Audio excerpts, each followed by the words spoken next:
sa grabe ang Pilipinas. Grabe talagang korupsyon sa Pilipinas. Sa dami nang naghihirap sa atin.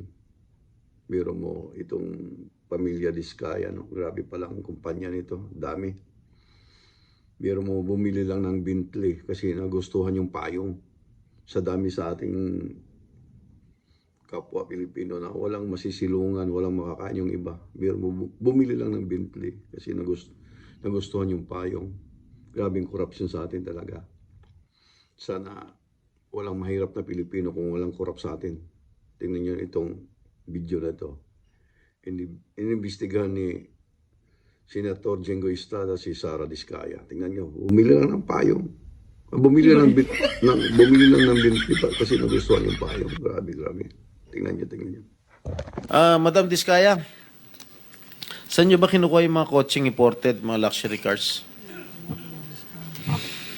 Ang balita ko, dun sa interview mo, binili mo yung isang Rolls Royce dahil nagandahan ka sa payong. Tama ba? Sir, yes po. Sa Ang pangarap ko para sa bayan, sana all may trabaho at maayos na kita. Ilan yun? 20 ka mo? 28? 28. Opo. My God. And you bought that from the taxpayers' money? No po. Hindi po. Huwag na tayo maglokohan dito. Grabe, ang dami palang luxury cars nito. Tumakbo pa pala ng pagka-mayor ito. Itong 2025 kalaban ni Vico Soto. Hindi marunong makontento, ano? Dapat marunong tayong makontento sa buhay kung anong meron. Sa dami ng salapi, no? Sa dami ng taong matutulungan noon. Grabe. Hindi na marunong makontento talaga ang tao. Sobra na. Ang Pilipinas, grabe ang korupsyon sa atin. Sa dami naghihirap na Pilipino.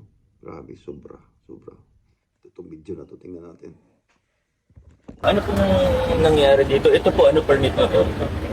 Sir, meron na po yun. Sir, gusto ko lang ilinaw ha. Mula't simula ako dito, hindi kayo pinahihirapan ha. Wala kami, may kontrata pa kayo sa city, walang problema. Ang pangarap ko para sa bayan, sana all may trabaho at maayos na kita.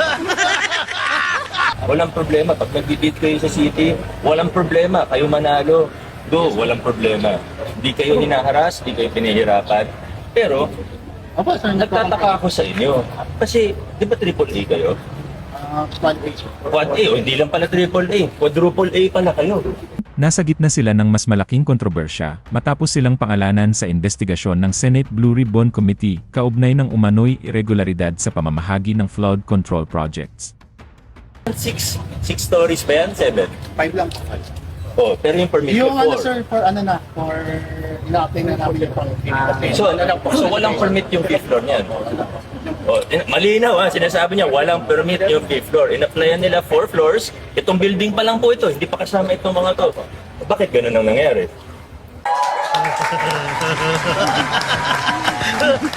Ang pangarap ko para sa bayan, sana all may trabaho at maayos na kita. Dito, ano na una? Construction na permit? Construction. Oo, malinaw ha, wala akong, di natin hinaharas do. Lumalabag kayo sa batas. Sana makarating naman sa mga owner. Sino ba owner nito? Sir, Pacifica Diskaya. Answer in behalf of the 8 remaining companies. Kasi po, yun lang yung na-prepare po namin for today's hearing. Oh, what about the representative of the other construction companies? Biro mo yan. Construction muna bago ang permit. Only in the Philippines. Grabe. Gagawa ka muna bago may permit. Sobra ang Pilipinas.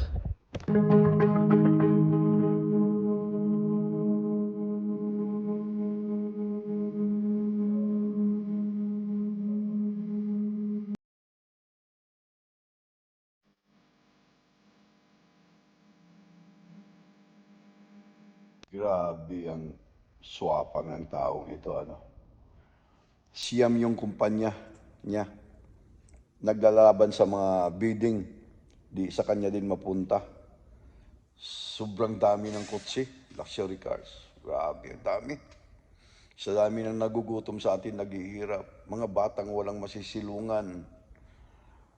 Ibang kababayan natin na walang masisilungan. Bumili lang siya ng Bentley kasi libre yung payong na nagustuhan na niya yung payong. Grabe. Swapang na tao. Hindi na marunong makontento. Ang pagkakamali niya, nagpa-interview siya kay Julius Mabaw. Hindi na marunong makontento ang tao. Taxpayers' money.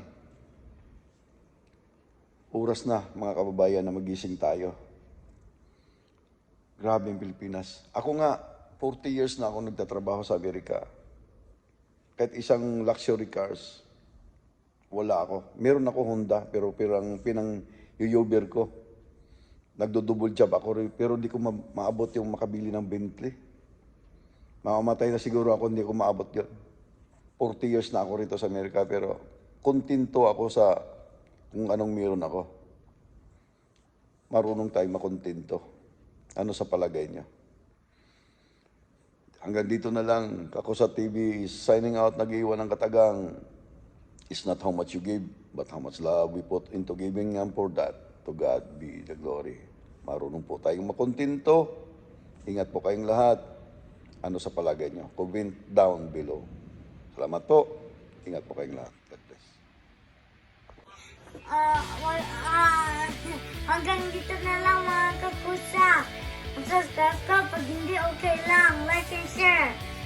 Alright. Ay.